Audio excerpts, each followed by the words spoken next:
Az elmúlt 200 év történelmében számos politikai vezető lett merénylet áldozata.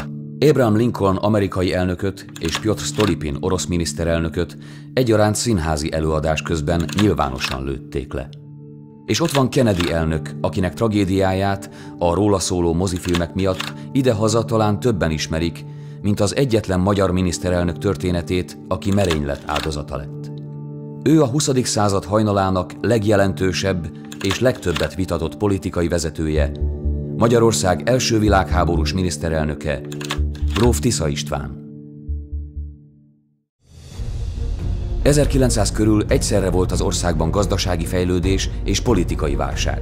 Munkások, földművesek és nemzetiségiek sokasága volt elégedetlen a helyzetével. Növekedtek a bécsi és budapesti elitek közötti hatalmi ellentétek is. Ebben a helyzetben lett először miniszterelnök az erős kéz politikáját valló Tisza István.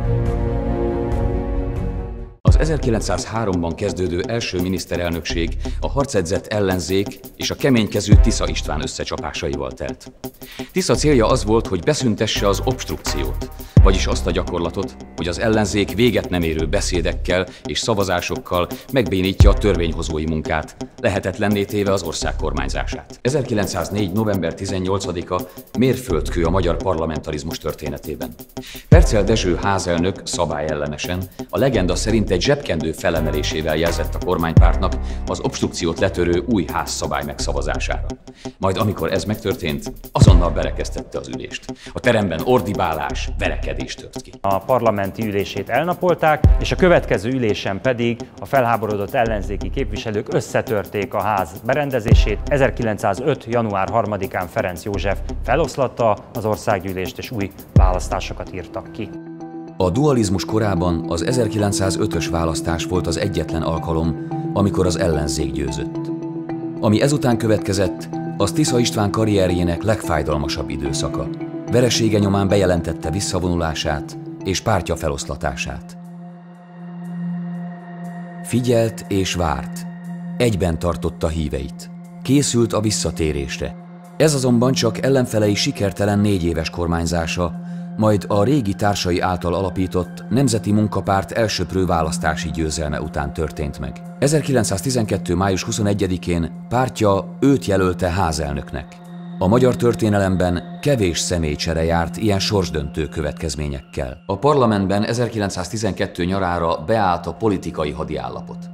Az ellenzék sípolással, dobolással lehetetlenítette el az üléseket, mire Tisza az új házszabályok alapján vezettette ki a hangoskodókat. És ezzel a rendkívüli eseményeknek nem volt vége. Tisztelt Képviselőház! A mai ülés megnyitását ismét sajnálatos incidensek késleltették, amelyekre vonatkozólag rövid jelentést kell tennem a háznak. Van még itt egy ellenzéki.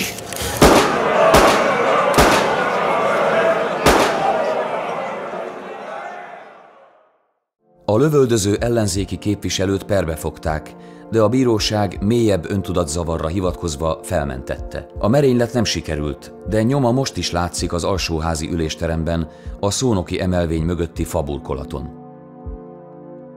1913. június 7-én, pontosan 1 évvel az ellene megkísérelt merénylet után Tisza ismét miniszterelnöki megbízást kapott. Akkor még nem tudhatta, milyen közel vagyunk a történelmet megfordító világégés kitöréséhez. Ferenc Ferdinánd, az osztrák-magyar monarchia trónörökösének meggyilkolása sokkolta az európai politikát. 1914. június 28-i merényletet követő néhány hétben Tisza István volt az egyetlen vezetője az osztrák-magyar monarchiának, aki nem akart ebből a merényletből azonnal háborút generálni. A miniszterelnök háború ellenessége azonban nem tartott sokáig. Tisza elkötelezett volt a Német Szövetség irányába, és a németek pedig nem nagyon akartak alkudozni, tehát a monarchia külügyi vezetését határozottan háborús megoldás irányába tolták, még akár egy európai háború árán is. A háború elhúzódott. Tisza kormánya elrendelte a sajtócenzúrát, és katonai ellenőrzés alá vonták az üzemek egy részét. A fedezet nélkül kibocsátott pénz miatt nőni kezdett az infláció, csökkent a mezőgazdasági termelés, ezért jegyrendszer bevezetésére volt szükség. 1918 nyarán kezdődött a háború utolsó szakasza. Őszre a helyzet a központi hatalmak szempontjából katasztrofálissá vált. Október 17-én Tisza István az országgyűlés falai között elismerte a vereséget, majd azonnal politikai egységre szólított fel. 1918. október végén az őszi rózsás forradalomnak nevezett politikai fordulat napjaiban a magyar állam gépezete megbénult. A király nevében intézkedő József főherceg Tisza István politikai ellenfelét, Károlyi Mihályt nevezte ki miniszterelnöknek. Az őszi rózsás forradalom hangadói Tisza Istvánt kiáltották ki a háborús vereség bűnbakjának. Október 31-e végzetes napnak bizonyult.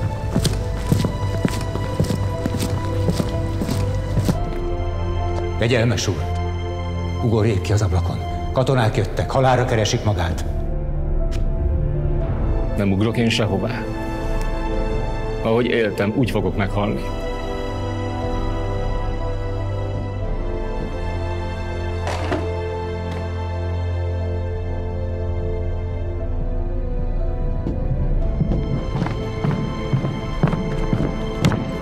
Tegye le a pisztolyt!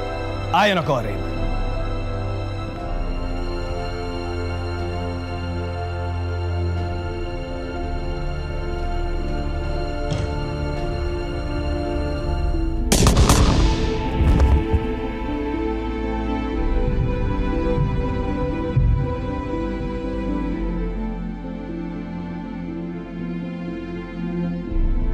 Tisza Istvánt a rátörő fegyveresek szabályosan kivégezték.